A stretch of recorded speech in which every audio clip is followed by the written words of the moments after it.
నమస్తే. నేను సిరి.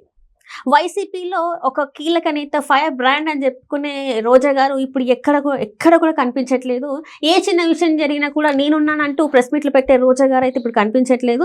మరి ఏం జరిగింది? ఆమె ప్లేస్లో యాంకర్ శ్యామల గారు వస్తున్నట్టుగా ఆమెని రీప్లేస్ చేస్తున్నట్టు కొన్ని వార్తలు కూడా వస్తున్నాయి. ఎందుకంటే ఇప్పుడు నగరిలో కూడా తనకి అసలు పడని ఒక వ్యక్తి గాలి జగదీష్ గారిని కూడా నగరిలో తనకి నిల్చోబెడుతున్నట్టుగా కూడా ఒక వార్త అయితే వస్తుంది. వైసీపీలో చేర్చుకున్నట్టు కూడా వార్తలు అయితే వస్తున్నాయి.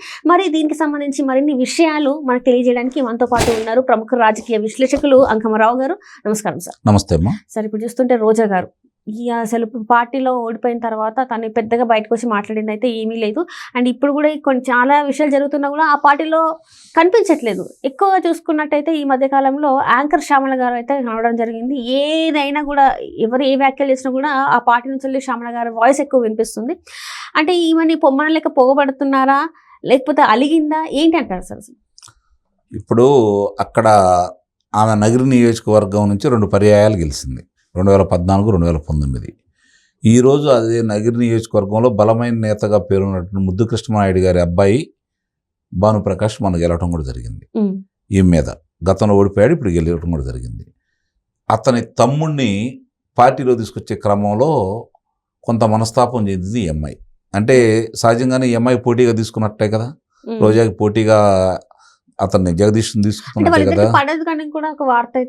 ఎట్లా పడుతుంది? గాలి ముద్దు కృష్ణమారెడ్డి గారి కాడి నుంచి పోటీ చేస్తా ఉంది కదా ఈమె. కాబట్టి వాళ్ళకు వైరం ఉంది, రాజకీయ వైరం ఉంది. వ్యక్తిగత వైరం లేకపోయినా కూడా రాజకీయ వైరం ఉంది. మరి అలాంటిది ఇప్పుడు ఎవరైతే శాసనసభ్యుడిగా ఉన్నారో వారి తమ్ముడిని తీసుకురా వస్తున్నారనే వార్తలు, దానికి పెద్దిరెడ్డి రామచంద్రారెడ్డి గారే పూనుకొని చిత్తూరు జిల్లా మొత్తం అతనే శాసిస్తున్నాడు కాబట్టి వాళ్ళ తమ్ముడు ఆయన తప్ప చిత్తూరు జిల్లాలో ఎవరు గెలవలేదు. అలాగే వాళ్ళ అబ్బాయి లోక్సభ సభ్యుడిగా గెలిచాడు, వీళ్ళిద్దరు శాసనసభ్యులుగా గెలిచారు. కాబట్టి జిల్లాలో అతని మాటే వేదవాగ్గా నడుస్తూ ఉంది. మొన్న కూడా ఈ సీట్ రాకుండా చేయాలని అతను ప్రయత్నం చేయడం కూడా జరిగింది కదా. కాబట్టి ఇప్పుడు కూడా అదే క్రమంలో జరుగుతున్నారని చెప్పని ఈమె భావిస్తుంది. దానికి తోడు మీరు అన్నట్టు శ్యామల కొత్తగా ఈరోజు ఆమెకి పార్టీ ప్రధాన కార్యదర్శిగా ఇచ్చారు, అధికార ప్రతినిధిగా ఇచ్చారు. ఎక్కువగా ఆమె మాట్లాడుతూ ఉంది చాలా విషయాల గురించి. సరే, కొత్త పొద్దు మామూలుగా వాళ్ళు అలానే మాట్లాడుతూ ఉంటారు, తప్పు కూడా కాదు. రాజకీయంగా ఎదగాలనుకున్న వాళ్ళు పార్టీ నిర్ణయాలకు మాత్రమే మాట్లాడతారు తప్ప వ్యక్తిగతాలు కానీ సమాజంలో ఏమనుకుంటున్నారని కానీ వాళ్ళు పట్టించుకోరు. ఆ క్రమంలో ఆ అమ్మాయి మాట్లాడుతూ ఉంది. ఇప్పుడు జరుగుతున్న పరిణామాలు ఏంటంటే ఇది జగదీష్ని తీసుకురావడం, అట్లాగే శ్యామలకి అధిక ప్రాధాన్యత ఇవ్వటం, ఈమె పార్టీలోంచి పొగబెట్టి బయటికి పంపించాలా అని చెప్పని భావిస్తున్నారని చెప్పనేది అందరూ అనుకుంటా ఉన్నారు. నేనైతే ఏమనుకుంటున్నానంటే ఇట్లా ఒక్కొక్క నాయకుల్ని అందరినీ బయటికి పంపించేసి ఆ పార్టీని మూసేయాలనే భావనలో వాళ్ళు ఉన్నారని అయితే నేను భావిస్తున్నాను. ఎందుకంటే జగన్మోహన్ రెడ్డికి అత్యంత విశ్వాసపాత్రురాలు, నమ్మకస్తురాలు ఎవరైనా ఉన్నారు అంటే మహిళా నాయకురాల్లో రోజా. అందుట్లో ఎలాంటి సందేహం కూడా ఏం లేదు. మరి అలాంటి వ్యక్తిని అతను పోగొట్టుకుంటాడా? ఎట్టి పరిస్థితుల్లో కూడా పోగొట్టుకోడు. ఎందుకంటే మిగిలిన ఎంతమంది వచ్చినా సరే ఆమె వాగ్దాటి ఆమె ఏ విధంగా విరుచుకుపడుతుందో వాళ్ళ నాయకులకు తెలుసు, అందరికీ తెలుసు. ఇప్పుడు ఆమె వ్యక్తిగతంగా మాట్లాడేది ఏముండదు అక్కడ, వాళ్ళు చెప్పిందే మాట్లాడాలి. ఇప్పుడు దాకా బయటికి వెళ్ళిన వాళ్ళందరూ అదే కదా చెబుతుంది. కాబట్టి అది జగన్మోహన్ రెడ్డి గారి గొంతుకుగానే భావించాలి. ఎవరు మాట్లాడినా కూడా, ఎవరు మాట్లాడినా జగన్మోహన్ రెడ్డి గారు మాట్లాడినట్టే మనం భావించాలి. మరి ఆ పరిస్థితుల్లో తన మాటే ఆమె చెప్పింది కాబట్టి దాని కోపం వచ్చి బయటికి పంపిస్తాడని అయితే నేనైతే భావించట్లా. ఇప్పుడు ఏమవుతుందంటే మిగిలిన వాళ్ళందరూ పార్టీలోంచి బయటకు వెళ్తున్నారు కాబట్టి అన్నకి తమ్ముడికి పట్టలేదు కాబట్టి, జగదీష్కను భానుకి పట్టలేదు కాబట్టి దాన్ని ఆధారంగా చేసుకుని ఆ పార్టీలో తీసుకొద్దాం, పార్టీని బలహీనపడుతుందని చెప్పుకోవాలని చెప్పని జగన్మోహన్ రెడ్డి అనుకొని ఉండొచ్చు. అంటే ఇక్కడ నాకు చిన్న డౌట్ సార్. ఇప్పుడు వీళ్ళందరూ కూడా జగన్మోహన్ రెడ్డి గారికి నమ్మకస్తులని మీరు అంటున్నారు, నమ్మకస్తులే కావచ్చు. మరి కూర్చొని వాళ్ళతో చర్చించి ఇది అనుకుంటున్నా అని చెప్తే వీళ్ళు ఊరుకోరంటారా? అంటే పార్టీని మూసేద్దాం, మీరు ఇంకా మీ అంతటా మీరు బయటకు వెళ్ళిపోతే మంచిదని చెప్తే వీళ్ళు ఊరుకోరంటారా? ఇప్పుడు అక్కడ అట్లా చెప్తే అది తెలిసిపోయింది కదా, ఎవరో ఒకరు బయట చెబుతారు కదా. అలా కాకుండా ఇక్కడ అతను చేరికను కూడా ఆపారు అంటే ఈమె వద్దంటేనే కదా ఆపింది. మాట్లాడి మళ్ళీ చేర్చుకుంటామని చెప్పారు అంటే ఈమెకు ప్రాధాన్యత ఇచ్చినట్టేగా.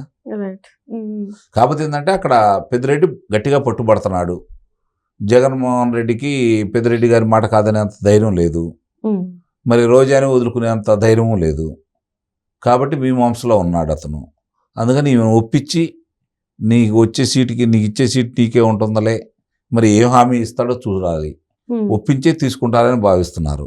ఇప్పుడు మిగిలిన అందరూ పోతుంటే గాలి జగదీష్ వచ్చినందువల్ల ఆ పార్టీకి ఒరిగే లాభం లేదు, తెలుగుదేశం పార్టీకి వచ్చే నష్టం అయితే లేదు. ఇప్పుడు దానికి సంబంధించి మనస్తాపం ఈ అమ్మాయికి వచ్చింది. ఎందుకంటే రేపొద్దున తీసుకున్నారు, ఇప్పుడు ఇట్లానే చెబుతారు, రేపొద్దున నన్ను కాదనే అతనికి ఇస్తారేమో, అట్లాగే నా ప్రాధాన్యత తగ్గుతూ ఉంది, నేను మాట్లాడే అవకాశం తగ్గుతూ ఉంది, కాబట్టి నాకు అన్యాయం జరిగిద్దేమో ఆ అమ్మాయి భావించడంలో కూడా తప్పు అయితే లేదు.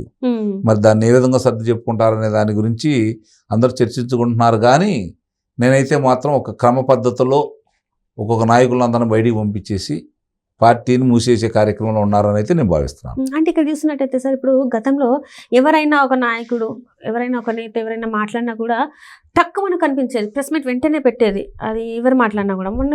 నిన్న చూసుకున్నట్టయితే శ్యామల గారు మాట్లాడారు, అంటే చిరంజీవి గారు చేసిన కొన్ని వ్యాఖ్యలకు అది ఏదైనా కూడా శ్యామల గారు వచ్చి మాట్లాడినప్పుడు మరి ఎందుకు రోజా గారు సీనియర్ నేత కదా, పార్టీలో సీనియర్ నేత మాట్లాడకుండా మరి శ్యామల గారితో ఎందుకు మాట్లాడిపించారంటారు? అదే ఈ విధమైన ఆలోచన ఉండబట్టే ఆమెను తగ్గించేసి ఈమెను పెంచుతున్నారని అయితే నేను భావిస్తున్నాను.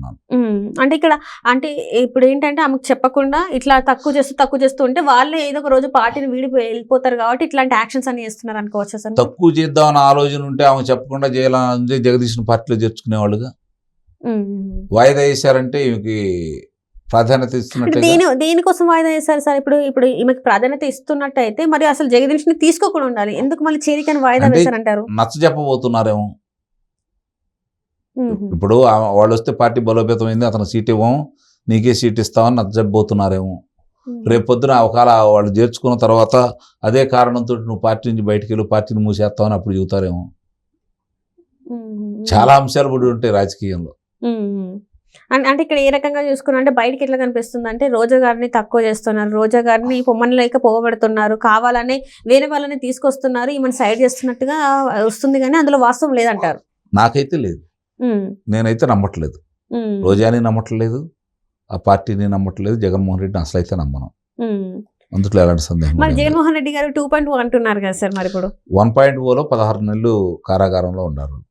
2.0 అంటే ఎన్ని నెలలు ఉండారో ఆయనే చెప్పాలి, ఎన్ని నెలలు ఉండబోతున్నారు. దాని గురించి ఇప్పుడు ఏమంత ఘనకార్యాలు చేశాడని, ఏమంత గొప్పగా పరిపాలన చేశాడని 30 సంవత్సరాలు వాళ్ళే పరిపాలిస్తా అని చెప్తున్నారు. ఎందుకు ఓడిపోయాడు మరి? 5 సంవత్సరాలకి ఎందుకు ఓడిపోయాడు?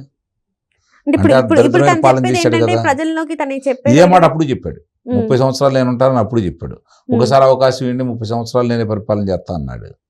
మరి 5 సంవత్సరాలకి ప్రజలు ఎందుకు తిరస్కరించారు? ఇప్పుడు ప్రజల్ని మోసం చేసేదే టీడీపీ పార్టీ. ప్రజలకి మోసపూరితమైన పథకాల గురించి చెప్పే టీడీపీ పార్టీ మోసం చేసింది. ఇప్పుడు నెక్స్ట్ ప్రజలు మేల్కొంటారు, నెక్స్ట్ మాకే అవకాశం ఇస్తారని చెప్పేసి గట్టిగా చెప్తున్నారు. మంచిదే, ఆ మాత్రం లేకపోతే పార్టీని ఎలా నడుపుతారు? కార్యకర్తలను కాపాడుకోవాలి, నాయకులను కాపాడుకోవాలంటే అదే విధంగా. అది ఇంకో మాట కూడా అన్నాడు, నేను 16 నెలలు జైల్లో లేనా, నన్ను ముఖ్యమంత్రిని చేయలేదా, మీరు 3 నెలలు జైల్లో ఉండలేరా, 3 నెలలు బయటకు వస్తారు కదా, ఇదే విధంగా కొనసాగండి తప్ప ఏ నాయకుడైనా ఏం చెబుతాడు? మంచి పనులు చేయండి, ప్రభుత్వం మీద పోరాడండి, ప్రజల కోసం నిలబడండి, ప్రజా గొంతుకు వినిపించండి, మళ్ళీ మన అధికారంలోకి వస్తూ ఉంటారు. కానీ ఇట్లానే చేయండి, కారాగారంలో పోతే ఏమవుతుంది, 3 నెలలు బయటకు వస్తాం, మనమే గెలుస్తామని చెప్పి అంటున్నాడు అంటే అతని మనస్తత్వాన్ని అర్థం చేసుకోవాలి కదా ప్రజలు కూడా. Right sir, thank you so much sir. Thank you.